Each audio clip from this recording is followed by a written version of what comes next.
kamaráti moji,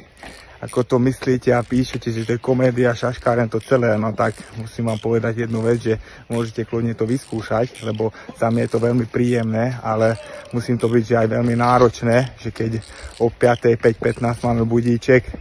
a vlastne sme na nohách do 17:00, tým, že veci, ktoré naozaj v živote som nevedel a proste je to veľmi fyzicky vyčerpajúce, aj psychicky a naozaj som sám nečakal, že to bude takéto náročné. Teraz máme druhý deň za sebou, za chvíľku a ešte máme 12 dní pred sebou, takže veľmi sa teším, že som došiel do takej výzvy a som rád, že môžem byť účasťou toho celého.